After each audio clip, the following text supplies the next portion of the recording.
Halo semuanya, selamat datang di channel aku. Sebelumnya aku mau ngucapin terima kasih ke kalian semua yang udah menonton video aku. So, di video kali ini aku kedatangan teman baik aku. Jadi teman baik aku ini adalah salah satu odapus atau orang dengan penyakit lupus. Dan dia juga adalah konselor lupus dari Sahabat Cempluk. So, kalau misalkan kalian penasaran, kalian pengen tahu sebenarnya lupus itu menular atau enggak, lupus itu tuh apa, gejalanya seperti apa, penanganannya baik dari sisi medis maupun sisi gizinya itu seperti apa. So, kalau kalian penasaran, kita langsung aja mulai ke videonya. Jadi ya aku Iren, temennya Fani dari ilmu gizi FK Undip gitu. Dan aku odapus, orang dengan lupus. Pertama kali tahu kena lupus itu tahun berapa, Ren? Tahun 2019. Berarti setahun setelah lulus ya? Iya. Sampai ke diagnosis tuh gejalanya apa aja sih? Gejala yang aku rasain itu pertama tuh tangan kanan itu sakit. Nah, jadi dikira itu ya udah sakit biasa doang. Terus minum pereda nyeri gitu hilang. Nah, habis itu muncul lagi. Terus diminumin lagi, muncul lagi tapi gantian di tangan kiri. Jadi kanan kiri gitu. Nah, setelah itu menjalar ke punggung. Habis menjalar ke punggung ke kaki. Jadi seluruh tubuh habis itu. Pertamanya step by step gitu tangan. Tapi sakit aja gitu, nggak ada kayak ruam-ruam atau kemerahan? Nah, kalau di aku itu aku nggak ngerasain itu. Jadi nggak muncul itu gitu loh. Tapi aku memang ada fotosensitivitas. Nah, aku juga nyadarnya waktu naik mobil kan pakai kulot pendek. Nah, tuh kakiku tuh sakit kayak ditusuk jarum gitu. Kupikir apa kan? Ternyata kena sinar matahari. Nah, di situ aku nyadar kalau aku nyeri-nyeri sama yaitu sensitif sama sinar matahari gitu. Oh, terus akhirnya pergilah ke rumah sakit gitu ya untuk periksa. Berapa kali pergi ke rumah sakit sampai bisa didiagnosis kena itu? Jadi itu panjang banget perjalanannya, sebulan lah, dan 7 dokter. Aku sampai ke 7 dokter. Itu nggak tahu penyakitnya apa awalnya. Lama banget. Dan yang aku juga setelah didiagnosis lupus di rumah sakit di Semarang, aku second opinion ke rumah sakit di Karawaci gitu. Masih tetap nyari gitu, bener nggak? Lama sih prosesnya dan panjang. Berarti sebenarnya kayak nggak ketahuan gitu ya? Nggak ketahuan karena kan gejalanya aku juga cuma nyari-nyari gitu aja. Dan nyadar kalau sensitif sama sinar matahari itu apa ya? Setelah terdiagnosis kalau nggak salah gitu. Jadi awalnya nggak nyadar. Terus gejalanya juga cuma nyeri-nyeri, dikira itu saraf kan. Jadi udah ronsen, MRI gitu-gitu, tapi nggak dapet, nggak ada apa-apanya. Cek darah berulang-ulang juga nggak dapet gitu. Sempat bingung. Tapi sebenarnya lupus sendiri itu apa sih, Ran? Kayak dari tadi kan ngomongin gejalanya. Cuman kan mungkin lupus sendiri kan yang aku tahu itu berarti penyakit autoimun ya. Nah, lupus sendiri itu apa? Jadi lupus ini penyakit kronis ya, termasuk kronis, terus jangka panjang, dan dia ini nyebabin inflamasi. Dan yang bedain itu lupus ini bisa menyerang semua organ sih gitu. Jadi secara sistemik gitu menyerang semua organ. Yang beda sama misalkan penyakit autoimun lainnya ada nggak? Misalkan kalau penyakit RA, contohnya autoimun itu RA, itu biasanya dia di persendian aja gitu. Tapi kalau lupus tuh bisa nyerang semua gitu kan. Jadi internal organ, ginjal, jantung, paru-paru. Nah, itu mereka ke situ semua tuh lupus. Ngenain itu semua gitu, nyerang itu semua gitu. Menyeluruh. Lumayan ngeri juga ya berarti. Iya, lumayan ngeri juga gitu. Dan memang dikaitin biasanya itu kalau di artikel ngomongnya dikaitkan dengan kematian gitu-gitu. Emang agak ngeri gitu sih. Mortality rate-nya juga tinggi sih kalau aku baca di jurnal. pas tahu nih kena lupus tuh gimana sih cara overcome itu tuh? Karena kan pasti kalau gejala sendiri kan tadi kita nggak tahu ya gimana kalau misalkan orang yang nggak ngecek ke dokter atau ngerasa oh ya udah ini sakit-sakit biasa aja gitu. Itu gimana tuh? Jadi awal didiagnosis tuh sama dokter Semarang aku udah biasa aja gitu perasaannya. Karena kan yang kayak aku bilang sebelumnya tadi itu udah hampir 7 dokter dan perjalanan itu sebulan. Waktu awal-awal tuh memang aku nggak terima sih kalau misalkan sakitnya itu macam-macam gitu, makanya aku sempet kayak doa tuh di awal-awal, Tuhan aku nggak mau sakitnya aneh-aneh gitu, diagnosisnya aneh-aneh karena aku banyak kerjaan, aku mau ngerjain A, B, C gitu. Tapi nggak ketemu-ketemu. Tapi at one day aku nyadar kok kayak mendikte Tuhan gitu. Terus akhirnya aku berdoa di malam itu, Tuhan apapun penyakitnya, diagnosisnya apa, aku udah berserah gitu. Berserah, jadi aku tahu ini udah rencana yang terbaik dan Tuhan pasti gak ninggalin aku lah gitu. Besoknya baru dokter ngide buat, udah kamu cek ini, cek ANA awalnya gitu. Anti nuklear antibody gitu. Jadi awalnya itu aku ceknya itu ANA IF, dsDNA sama rheumatoid factor atau RF. Yang positif tuh ANA sama ANA IF-nya memang. dsDNA tuh sebenarnya juga ngeliat lupus, tapi aku negatif tuh di situ. RF-nya aku juga negatif, jadi dicari lagi. Pemeriksaan kedua itu ANA profile, itu melihat auto antibodinya tuh apa gitu, jenis autoimunnya apa. Jadi nanti begitu lihat ANA profile itu ketemu tuh kan auto antibodinya tuh banyak jenisnya. Nah nanti lihat di grafiknya itu positifnya tuh positif berapa yang paling banyak. Nah aku tuh waktu itu auto antibodinya tuh Houston's itu sampai positif 2 atau 3 ya aku lupa. Nah itu tergolong drug tuh, aku termasuk drug induced lupus gitu. Jadi biasa aja karena sebelumnya udah doa gitu kayak ya udahlah mau apapun itu udah acceptance lah gitu. Pelajaran apa sih yang bisa kan Iren sebelumnya udah doa nih, udah berserah sama Tuhan. Pelajaran apa sih yang sebenarnya Tuhan kasih ke hidup Iren gitu? Wah. Banyak sih. Cuman salah satunya itu, ini kan berarti kan aku kayak berjalan di apa ya, into the unknown gitu ya. Jadi pelajaran yang aku ambil itu taat itu satu. Terus benar-benar peka sama apa yang Tuhan bukakan gitu. Karena kan nggak langsung bukain semua gitu, tapi satu-satu dibukain, terus aku jalanin, satu-satu dibukain, jalanin itu, sama sabar. Super sabar. Ada nggak pastinya ada dong perubahan sebelum sama setelah kena lupus. Kalau dari sisi lifestyle sendiri gitu? Perubahannya banyak sih, banyak banget.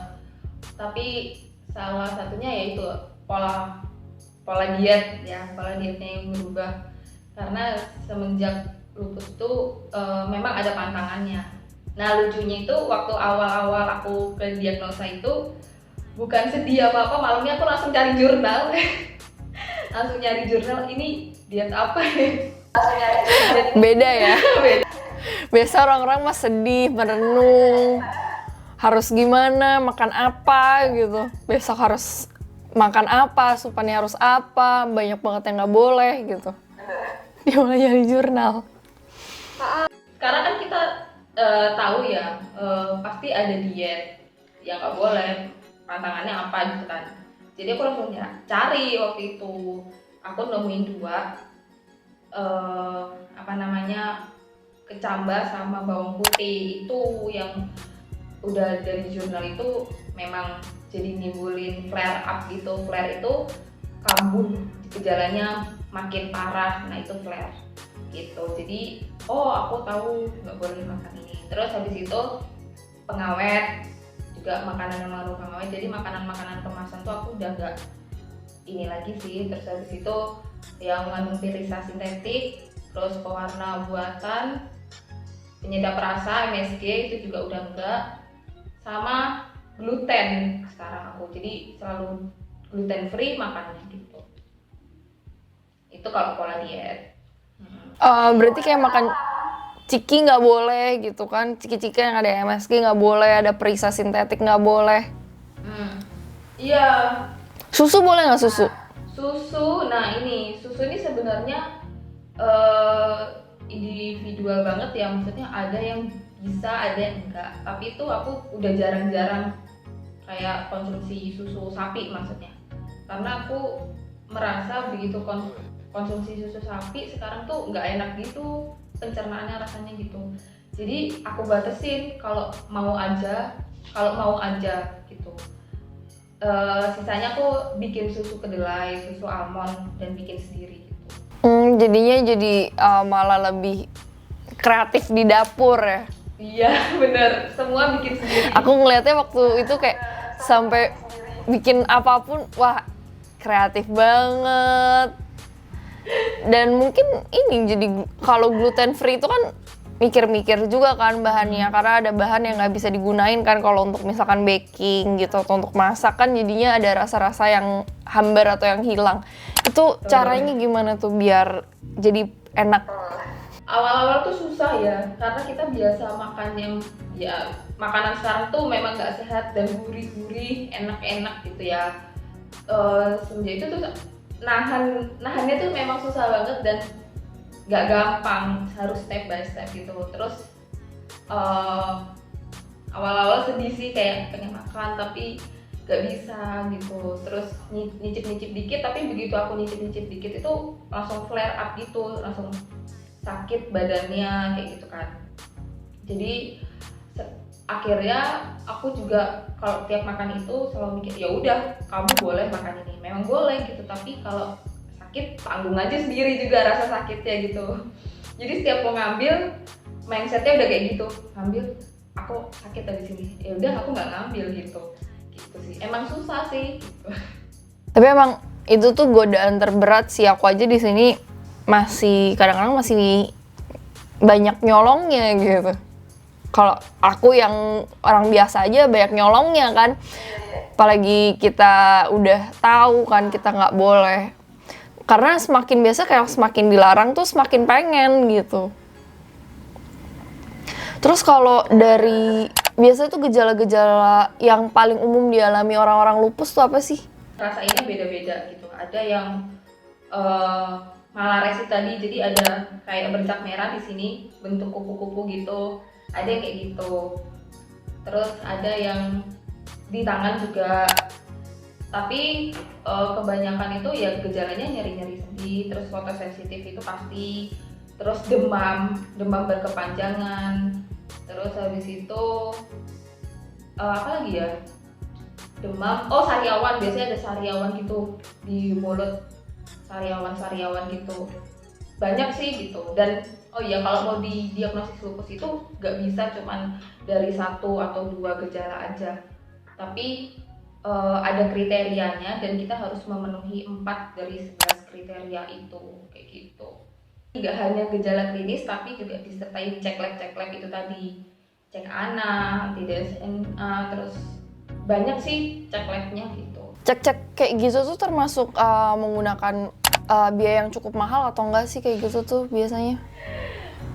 Iya. Apa pemerintah kita menanggung gitu kira-kira, karena kan lupus ini kan bisa menyerang siapa aja dan dari kalangan mana aja kan. Itu tuh kira-kira kalau misalkan orang nih ngerasain cuman beberapa gejala tapi dia belum tahu dia ini lupus atau enggak, itu gimana tuh? Ada nggak sih kayak yang membantunya atau gimana? Kalau aku lihat dari dokter-dokter, yang penjelasan dokter itu, kalau ada yang dokter misalkan di rumah sakit swasta itu langsung suruh cek semua gitu, jadi makanya langsung lengkap, cek ini semuanya dicek gitu.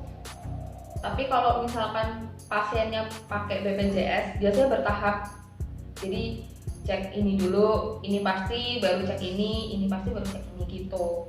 Dan aku nggak tahu ya kalau BPJS itu pengecekan di cover apa enggak aku nggak tahu karena aku umum nggak pakai BPJS dan memang mahal banget gitu.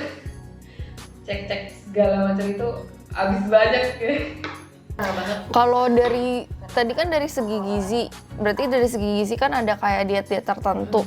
Kalau dari segi medis itu dikasih obat nggak sama dokternya atau disuruh apa gitu sama dokternya dari segi medis? Kalau dari segi medis jelas obat-obatan itu pasti sih, nggak mungkin enggak. Dan obat-obatan di pasien autoimun atau lupus ini biasanya berkepanjangan dan bisa seumur hidup gitu. Tapi bisa juga dosisnya turun, dosis minimal atau bisa juga lepas sama sekali gitu. Nah, ada obat-obatan antiinflamasi, terus habis itu kortikosteroid, itu aku minumnya metilprednisolon, terus habis itu anti malaria aku hidroksikloroquine atau plaquenil, terus sama imunosupresan tuh yang buat menekan imunnya karena kalau autoimun itu kan sistem imunnya itu overactive gitu ya, jadi bingung mana lawan mana kawan, jaringan tubuh sehat itu diserang gitu kan, jadi kayak menyerang diri sendiri, jadi minum imunosupresan ini gitu. Nah itu aku minumnya itu methotrexate, tapi ada juga yang imuran. Tapi sebenarnya kalau dari segi medis tuh atau ada nggak sih pernah pasien yang sembuh dari lupus? Jadi dibilangnya bukan sembuh ya, tapi remisi, karena nggak bisa total sembuh gitu enggak, tapi gejalanya itu nggak dialamin lagi, terus yaitu obatnya tadi bisa berhenti atau dosis minimal, itu namanya remisi gitu. Memang ada pasien-pasien yang sudah remisi gitu, nggak konsumsi obat lagi, gejalanya udah minim banget lah, udah jarang dialamin, terus habis itu udah kayak orang normal. Tapi memang ada beberapa yang tetap masih strict. Kalau dokterku ngomong ke aku, matahari itu benar-benar aku sampai kapanpun tuh nggak boleh kena gitu. Jadi ya tetap ada batasan. Terus kalau matahari nggak kena kan tahu ya kalau vitamin D itu kan aktifnya dari matahari ya. Itu gimana tuh berarti? Aku suplementasi vitamin D3 itu sampai 5.000 IU gitu. Karena waktu aku awal-awal sakit itu juga dicek vitamin D-nya itu rendah banget. Berapa ya aku lupa, tapi rendah banget, di bawah normal. Jadi akhirnya suplementasi juga 5.000 IU gitu. Dan kebanyakan itu suplementasi vitamin D. Pernah waktu itu aku dikurangin suplementasinya, diselang-seling gitu, yang ternyata malah ngedrop lagi. Jadi akhirnya tiap hari gitu, karena ada ini juga sih interaksi sama obat-obatan yang dikasih gitu. Terus mau tanya dong mengenai tadi kan udah penanganan. Kalau komunitas sendiri ada nggak untuk Odapus ini yang membantu teman-teman mungkin yang baru tahu atau yang lagi stres mengenai mengenai penyakitnya lupus, terus mau tahu gimana penanganannya gitu? Ada nggak sih komunitasnya yang ngebantu? Ngebantu itu ada beberapa, udah banyak sih, di Lampung ada, di Jakarta tuh pasti ada, terus di Semarang juga ada, di Jogja juga ada. Nah aku yang aktif ini di Jogja ini, namanya Sahabat Cempluk. Ceritanya karena waktu itu ada acara autoimun di Jogja. Nah ketemu sama foundernya namanya Mbak Ian, ngobrol-ngobrol di tahun 2019 ya itu. Terus habis itu ya udah, aku nggak bisa join waktu itu karena kondisiku juga belum stabil, dan waktu itu kan di Semarang, jadi nggak bisa PP Semarang Jogja buat ikutan kan, belum online juga kayak sekarang. Akhirnya di 2020 aku kontek-kontekan lagi sama Mbak Ian, terus ya aku mulai aktif buat bantuin gitu. Terus sekarang Kalau sekarang sih aku aktifnya jadi konselornya gitu, dan di sahabat cemplung ini juga bantuin banyak banget edukasi ke orang awam. Terus biasanya kan kalau ini kan bahasanya terlalu medis ya, jadi mereka bikin edukasi ke Instagram itu bahasanya seawam mungkin lah gitu, jadi mudah dimengerti. Terus habis itu juga sahabat cemplung tuh bantuin teman-teman yang misalkan butuh obat, jadi ada yang donasiin obat juga ke sahabat cemplung. Misalkan ada yang butuh obat apa, mereka ini sih ngasih gitu. Terus dia ada cempuk goes to school, jadi karena teman-teman Odapus ini banyak juga yang masih SMP, SMA, jadi dibantuin buat edukasi ke sekolah gitu, di kelasnya gitu, di sekolah gitu. Karena penyakit lupus ini kan banyak yang belum tahu. Terus habis itu apalagi nggak bisa kena sinar matahari. Sedangkan kita kalau SMP SMA kan olahraga ya udah outdoor gitu kan, kena sinar matahari gitu kan. Jadi makanya perlu edukasi ke kelas, ke sekolah, ke guru-guru kalau ya nggak bisa kena sinar matahari gitu. Jadi pakai cara lain lah gitu prakteknya. Gitu. Oh, indoor jadinya ya olahraganya. Berarti kalau Iren sendiri kalau keluar rumah benar-benar dengan pakaian tertutup gitu ya kalau lagi kena ada matahari gitu. Pakaian tertutup banget. Sebenarnya nggak boleh kena sedikit pun atau kayak masih boleh, kayak misalkan pakai payung nih masih boleh gitu jadi keluar gitu. Nggak langsung yang penting gitu kan ya. Awal-awal itu aku bener-bener nggak bisa, tiap kena itu langsung sakit banget gitu. Jadi pakai lengan panjang, celana panjang, sepatu tuh pasti, terus topi. Terus dulu tuh cuman jarak deket dari mobil sampai misalkan pintu toko gitu aku harus pakai payung gitu. Aduh, males banget dulu aku. Terus sekarang udah agak puji Tuhan kondisinya udah agak mendingan. Kena sedikit tuh sekarang nggak kenapa-napa, tapi memang nggak lama-lama, paling cuma kena berapa sedetik doang atau berapa menit gitu. Dan ya itu tiap orang juga kondisinya beda-beda gitu. Tiap teman-teman Odapus yang lain juga kondisinya beda-beda gitu. Karena Iren ini jadi konselor nih, paling cerita paling apa sih, paling istilahnya paling parah tuh apa sih di Odapus itu? Paling parah masuk ICU biasanya pasien, kalau aku tahu pasien lupus masuk ICU gitu, terus HB-nya udah rendah banget. Waktu itu ada yang HB-nya udah sampai 1,5. Dan itu aku udah deg-degan gitu sih, ya deg-degan karena aku mikirnya ya aku berharap dia masih bisa untuk bangkit lah gitu, survive gitu. Tapi akhirnya si anak ini kemarin ya akhirnya berpulang, nggak bisa survive. Jadi itu sih yang bikin aku biasanya deg-degan juga gitu. Kalau udah dengar kabar masuk ICU, HB-nya rendah kayak gitu. Lo ada nggak sih kayak pasien lupus tuh terkena juga nggak sih kayak pembulian gitu istilahnya di kelasnya atau di lingkungan sekitarnya? Orang-orang kan ngelihat lupus tuh sebagai sesuatu yang wah, kalau kayak orang HIV itu kan dijauhin ya.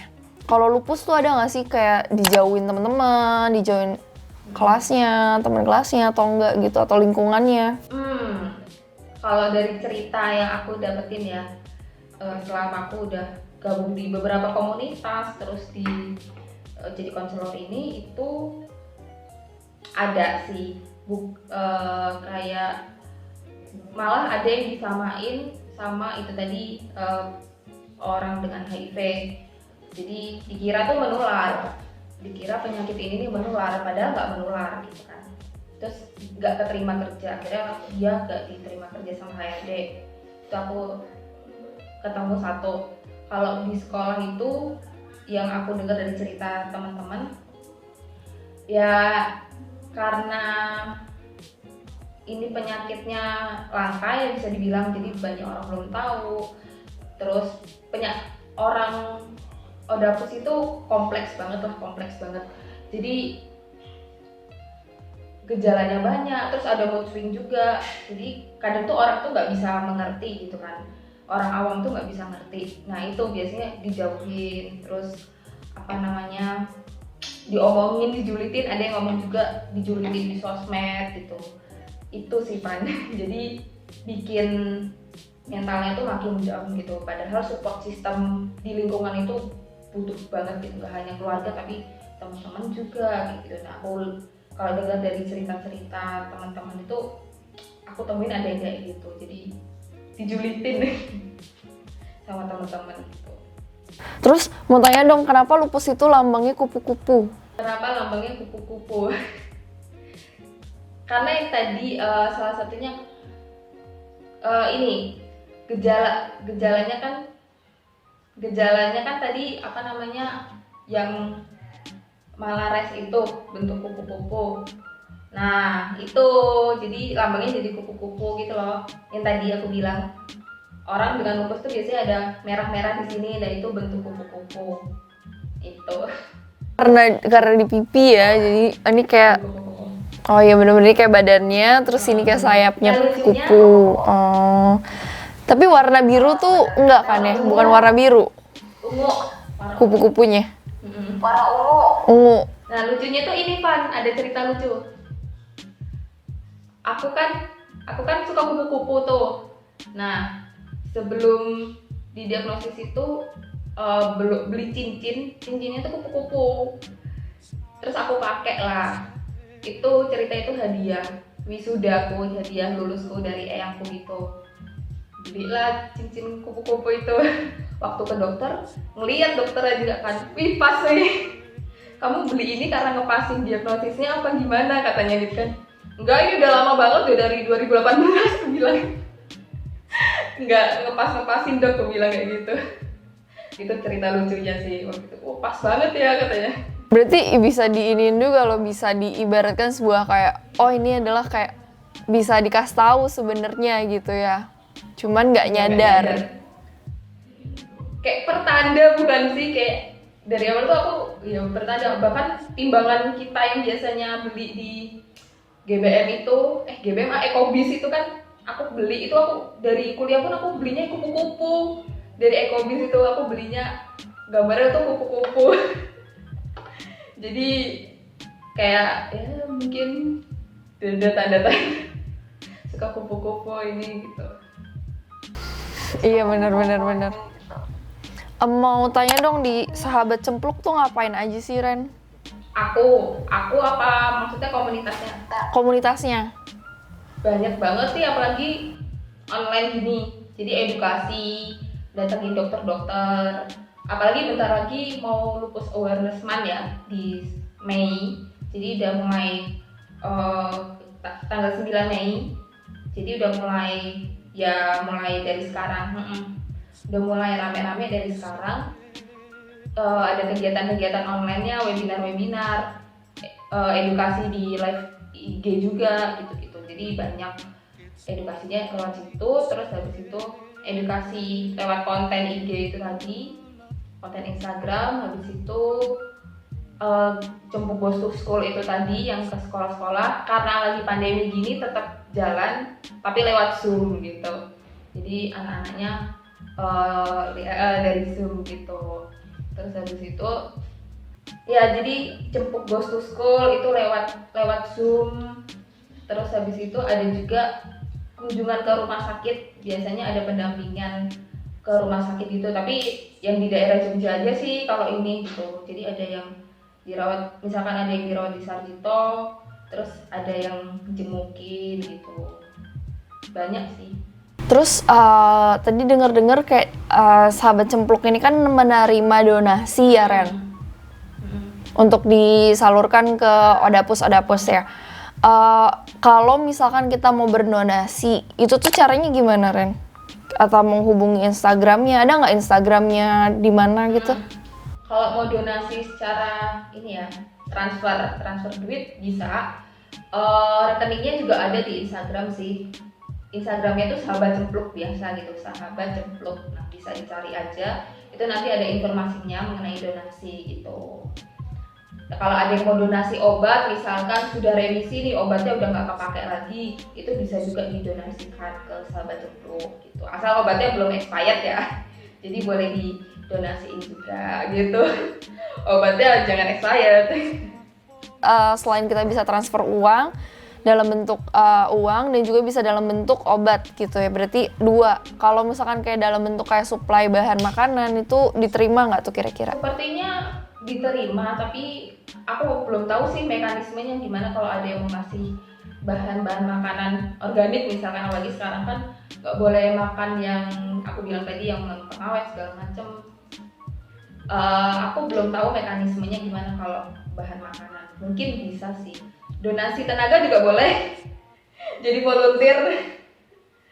Oh, nah caranya nih daftar jadi volunteer. Volunteernya ada apa aja sih di situ? Divisinya Harus ini nggak harus sesama Odapus atau enggak kalau yang jadi volunteer tuh? Atau boleh misalkan dari yang nggak Odapus, boleh nggak gitu? Karena kan mungkin yang dari Odapus nggak ngerasain apa yang bener-bener dirasain kan sama yang Odapus.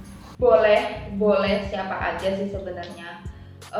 Bahkan di divisi konselor pun, di divisiku ini ada yang nggak Odapus juga gitu. Jadi boleh orang umum, boleh ada divisi konselor, terus habis itu event, terus habis itu di sosial media atau isi konten itu tadi. Itu orang umum boleh banget join. Nah, kemarin ini lagi buka batch 1 tapi udah berjalan, nanti mungkin ada batch selanjutnya, cuman aku belum tahu kapan. Jadi kalau ada yang pengen nih tertarik dengan lupus gitu, pengen jadi volunteer, bantuin di divisi manapun itu, nggak hanya di konselor, itu boleh banget pantengin IG-nya gitu, kepoin IG-nya Sahabat Cempluk, nanti pasti membuka ini sih batch yang selanjutnya gitu, karena ini masih berjalan yang batch pertama gitu. Oh, masih proses yang batch pertama ya, berarti udah close ya sebenarnya batch pertama ini. Berarti tunggu batch selanjutnya. Oke, makasih banget Iren. Ada nggak nih mungkin kata-kata quotes atau motivasi untuk Odapus di luar sana gitu? Kalau buat Odapus sih pesan-pesannya, kita belum kehilangan pengharapan lah gitu.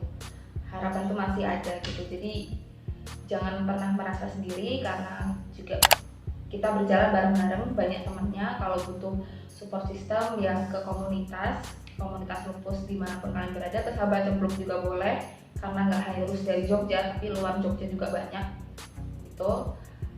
Terus jangan pernah berhenti berjuang lah, karena justru kita ini orang-orang spesial yang mengalami lupus ini gitu, untuk nantinya tuh bisa mungkin rencananya nggak tahu ke depan apa, tapi kita ini spesial buat ngalamin ini buat satu tujuan tertentu gitu. Jadi semangat, jangan putus asa, kita bergandengan bersama gitu.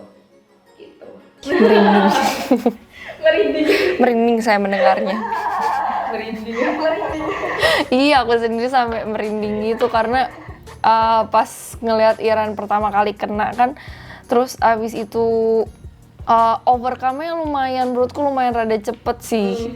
Kayak nanganin sampai jadi makin kreatif, makin aktif. Bener-bener kayak menurut aku yang Tuhan persiapin Iren masuk gizi buat sebenarnya udah disiapkan buat ini gitu sebenarnya. Betul. Karena mungkin banyak orang yang nggak seberuntung Iren yang nggak bisa masuk gizi dan nggak tahu terapi di diet itu seperti apa, berapa proporsional karbohidrat, protein, lemaknya, dan Iren mendapatkan privilege itu gitu. Saya luar biasa sih. Merinding juga nih. Iya benar-benar. Kayak ngerinding banget gitu ngelihat sebenarnya Tuhannya bekerja sebelum kita tahu gitu dia mau apa untuk hidup kita gitu. Jadi kayak keren banget. Bener. Sebenarnya udah dipersiapin, udah dibukain satu persatu gitu. Ini Mulai dari masuk gizi, Iren suka kupu-kupu, sampai akhirnya dan itu nggak terjadi pas Iran ada di Gizi gitu loh. Penundaannya tuh bukan penundaan ya, waktunya tuh luar biasa pas gitu. Memang waktu Tuhan tuh iya. Memang waktu Tuhan tuh tepat pada waktunya gitu kan. Jadi udah lulus, terus habis itu sempat kerja, terus ngerasa ini, terus 2 tahun nih udah 2 tahun nih aku ini lupus kan. Dan itu memang ups and down sih gitu. Jadi bukan kalau ini kan seneng-seneng aja ngeliatnya gitu ya, tapi sebenarnya ada titik paling parah yang dialami itu juga aku merasakan itu gitu. Jadi bukan senang-senang aja, tapi juga sedih banget tuh juga iya gitu. Pernah ngerasain yang paling parah. Aku pernah sampai ngeliat story-nya adiknya Iren. Kemarin kan Iren lagi ulang tahun nih. Terus aku ngeliat videonya. Sampai di situ aku ngeliat yang Iren pakai koyo. Wah, itu benar-benar kayak koyo sana sini, mulai dari sini. Sini deh kalau nggak salah ya. Terus ada di sini juga. Itu koyo itu kan panas ya sebenarnya. Itu iya benar, itu kalau nyeri aku kayak gitu kan biasanya pakai koyo. Itu aku lagi sakit kepala, nah itu lagi flare biasanya sakit kepala gitu, terus nyeri aku pakai sini biar malah itu yang kelihatan aja gitu. Aku pernah sampai seluruh tubuh gitu, jadi penuh satu kotak koyo itu habis buat nempelin itu gitu, nempelin badan. Memang pernah kayak gitu. Karena aku pernah ini Van, kayak lumpuh gitu awal-awal. Kayak lumpuh gitu aku pernah. Jadi bener-bener dari atas sampai bawah itu sakit banget. Dan gak bisa duduk, gak bisa jalan, makan itu sambil duduk gitu loh. Duduk tapi yang pakai bantal gitu. Jadi yang penting gak sejajar aja kan, lambung sama kerongkongan gitu. Tapi kalau buat duduk tegak kayak gini tuh susah banget. Terus biasanya kita kan skala nyeri itu skala nyeri kan kita gambarin 1 sampai 10. Nah itu aku pernah ngalamin banget sampai skala nyeri yang paling 10 gitu, 10 dan di seluruh tubuh gitu. Pernah skala nyeri 1 sampai 10 dan itu di seluruh tubuh nyerinya gitu, nggak cuma di satu titik aja. Jadi nangis gitu waktu ngalamin itu gitu. Pastilah, pasti yang namanya sakit itu. Tapi yang penting sih kita dari kita yang sendiri, menurut aku tuh ketika kita dikasih sebuah pencobaan, sebuah penyakit, malah ada 2 respon sih, malah ngedekat atau ngejauh gitu. Tapi menurut aku Iren ini sosok yang malah jadi mendekat gitu. Kayak know your value lah, tahu apa tujuannya gitu. Iya. Betul. Kamu benar banget tuh, karena puji Tuhan aku tahu ini karena di awal tadi kan udah doa. Ya udah apapun diagnosisnya langsung digabulin di besoknya langsung dapet. Oh ya berarti memang udah jalannya gitu. Ya karena ini udah jalannya, aku harus ngejalanin ini dulu, harus ngalamin ini dulu. Ya udah jalanin gitu dengan acceptance, dengan berserah ya, bukan pasrah tapi berserah sama Tuhan, dan toh juga dipimpin kok, dikuatkan gitu. Jadi aku pegang itu sih, percaya banget gitu. Makasih loh udah mau share di sini. Iya loh. Padahal sebenarnya kayak yang penting tuh orang-orang tahu aja sih apa itu tuh lupus dan lebih aware, karena aku sendiri tahu kalau misalkan bener-bener lupus tuh eksis gitu loh, ada gitu. Ya dari Iren ini gitu. Oh iya, benar. Karena tahu ada nama penyakitnya, tapi ada nggak sih kayak komunitasnya, emang banyak yang kena gitu loh. Itu baru tahu dari Iren ini gitu. Benar-benar. Jadi aku juga mau pesan nih buat yang masih sehat-sehat, masih fit, anak muda di luar sana gitu. Manajemen stres itu penting banget, satu. Terus pola diet atau pola makan itu penting banget. Ya aku tahu makanan sekarang tuh enak-enak banget gitu. Dan makin banyak ragamnya ya. Banyak banget sekarang yang baru-baru eksis itu.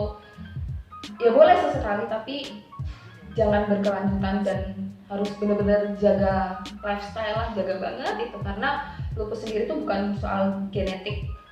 Genetik itu cuma berperan di pendidikan, itu cuma berperan itu 2%. Jadi anak yang ibunya juga punya lupus. Berarti papa mama nggak ada kan, Ren? Keluarga nggak ada ya?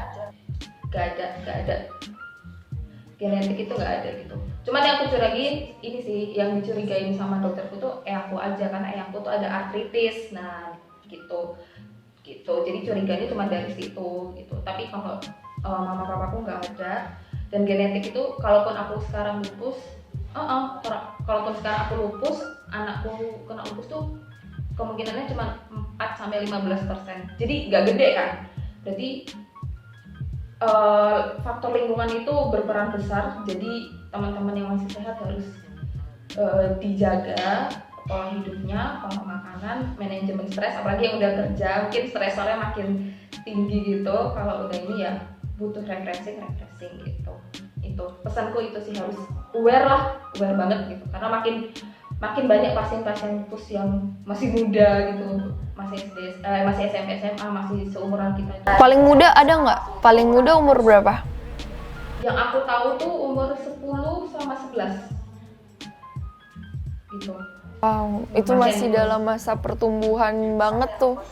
Masih ingin segalanya, ingin mencoba segalanya. Benar.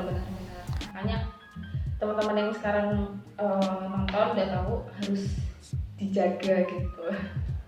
Segitu dulu aja video kali ini. Semoga apa yang tadi disampaikan bisa bermanfaat untuk kalian semua.